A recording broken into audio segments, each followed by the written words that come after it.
Hi, everybody, and welcome to Red Wings Rant, where tirades and impassioned pleas for your Detroit Red Wings finally have a home. I don't know if anybody's going to be able to attend this thing live, but for sure, I just wanted to come on. I've got some things to do later today. I want to talk about Justin Faulk, David Perron happening overnight. That's one I was waking up to.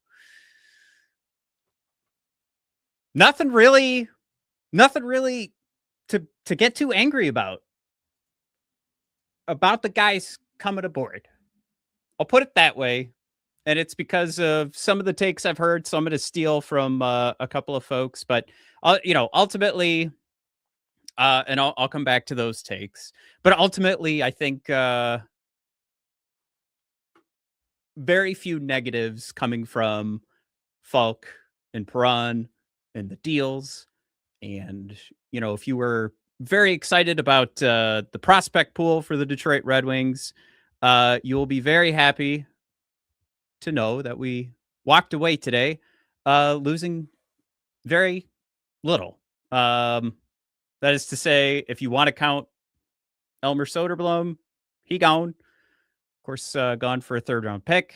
Ultimately, there's a third-round pick attached to the Justin Faulk trade. I feel like all I've seen so far is just first and a third, and Justin Holl's gone. So an update, but let's talk about Justin Faulk just real quick, because I'm also taking a huge chance here because technically I'm clocked in. Look, we've been looking for some 5-on-5 offense. And you take a look at hockey stat cards, see what's coming from Jay Fresh here, from Justin Faulk. His projected WAR is 5%. His even strength offense is 1%, which means he's at the bottom 5% of the league for projected WAR, bottom 1% in the league for even strength offense coming at us. But here's what's going on here, right? Justin Faulk has a history, and it's a history that will bring, with his style of game, he will try to push some offense, which, however you want to dissect a hockey stat card, a player's style is not necessarily going to be represented here.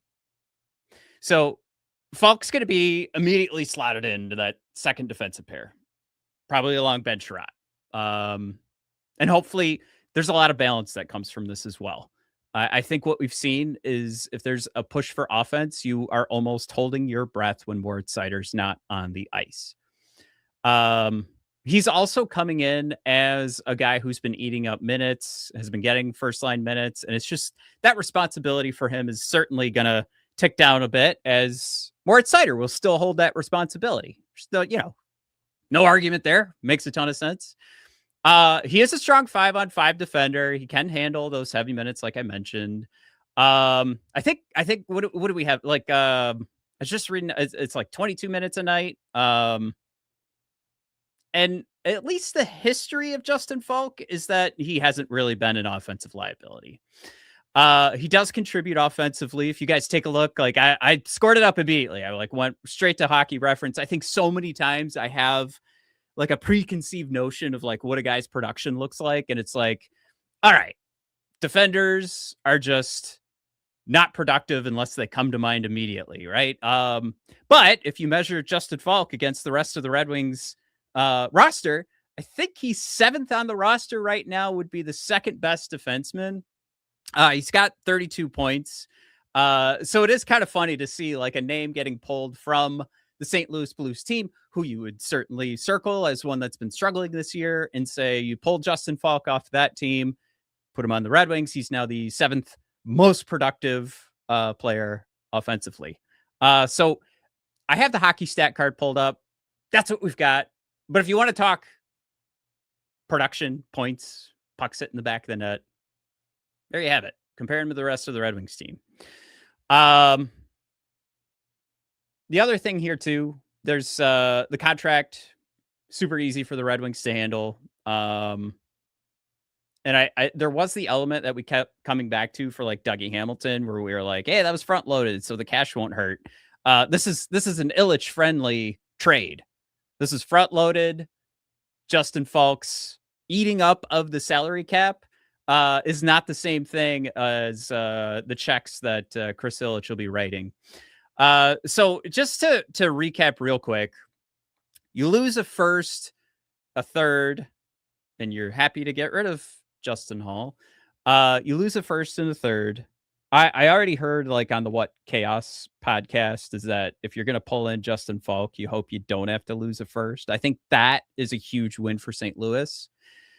I am falling out of love with first round picks. And of course, you'd like to think Red Wings will be less reliant. The deeper you get into the first round, the more a first round pick feels like a second round pick. So I'm not bumming too hard about a first round pick, but it's not the thing that you were hoping to see today, is losing a first round pick. You weren't hoping to see that gone. But I think we're at the point right now. It's just like, again, what you gave up for Justin Faulk doesn't hurt me. So you didn't get hurt by what you gave up.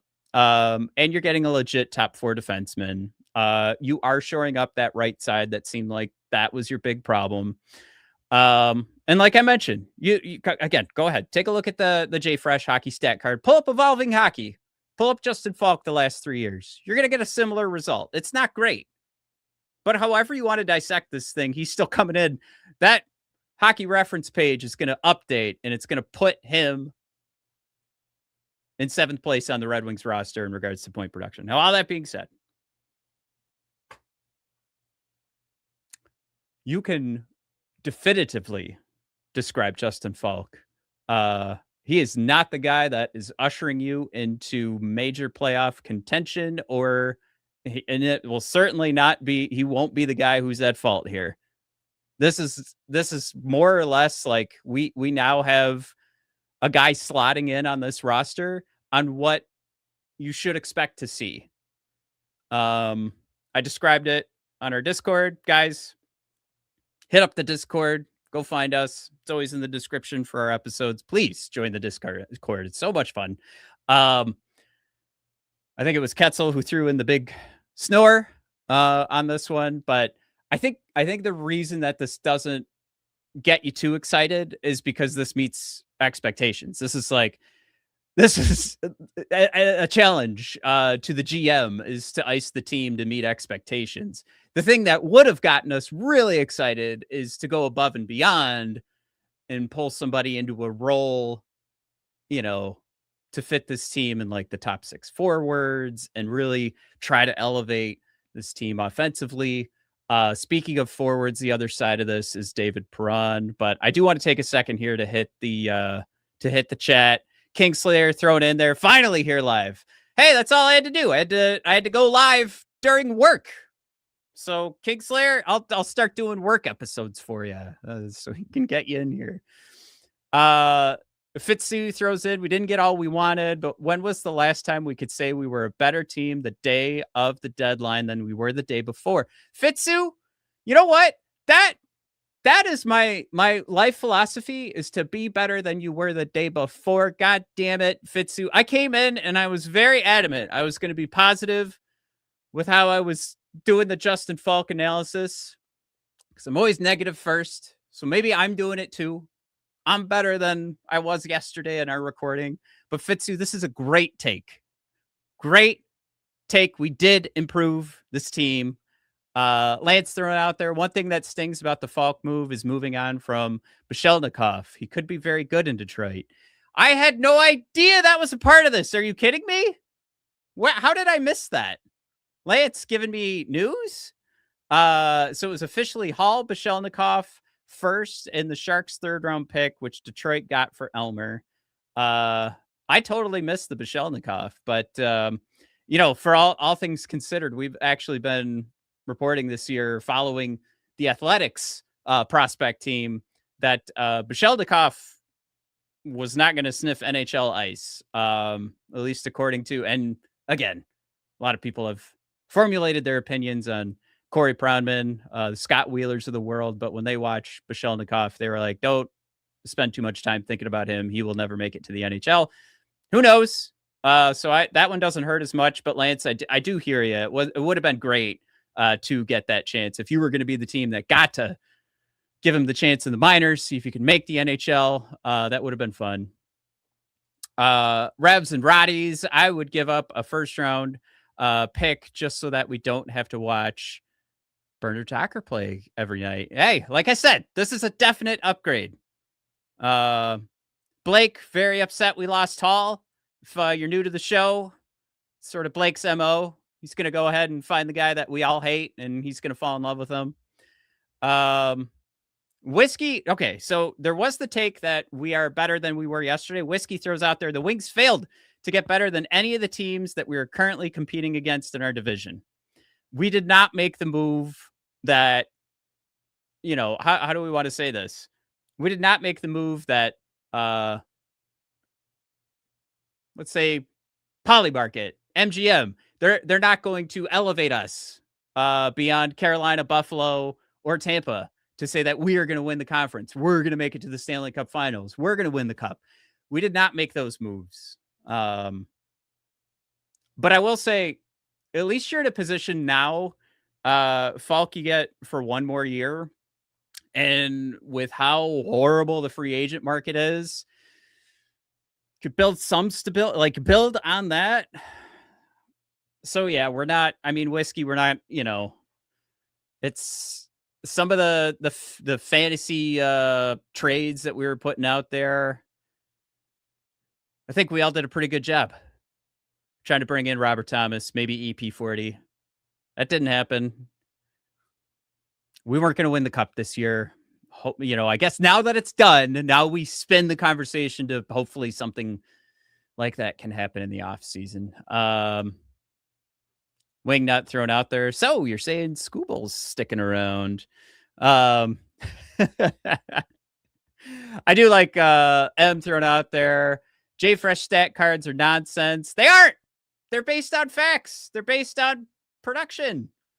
The stat cards, Evolving Hockey, they just give you a tool to try and measure the things that go beyond your feelings and what actually happens when they're on the ice. So that doesn't tell the whole story, but it can influence how we think about a player. So I just want to throw that out there.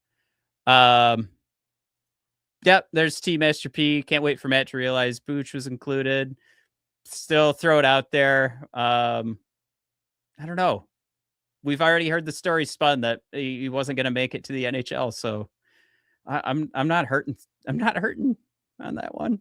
Maybe I'm going to be alone on that. A puck moving defenseman. The offense can get much better. No more everyone having to do more defensively to cover Aspup. Great take there. Again, when you upgrade, there's going to be things we're going to be looking at. That the roster that I saw that blew it against Vegas, I took a look at that roster the night of. Now, Justin Faulk does not make this team. We're not going to just start annihilating everyone. But it is nice to kind of look at some of those little intricacies and think okay, now Asp has some more room to be protected. We could start to find more balance in this lineup. Lance throws out there, thanks for sharing the information on Booch. Was not ready for the NHL. Makes that sting less. So I am happy with Faulk and Perron. If he is healthy, I'd give Yzerman a B to B+ right now. Lance, I really respect that too. And I thank you, Lance, for throwing that out there with the Booch. I totally missed that. But yeah, the other side of this too, Perron, there's a Perron slide. His protected minutes with Ottawa, it shows up pretty good on a J Fresh card, what he was playing there. Now, I've seen some takes about the 5-on-5 offense needing a spark. And I don't think this was about that. And I think that might have come from a Max Boltman article. I do think this was more about the style of leadership that Perron brought to this team a few years ago. That was 2 years ago. I guess a year and a half ago. I think it's more about making those sort of connections for this roster. I think it's about Larkin getting a cross check at the end of that Vegas game. And regardless of a penalty being called or not, sort of Larkin having to pull himself up off the ice.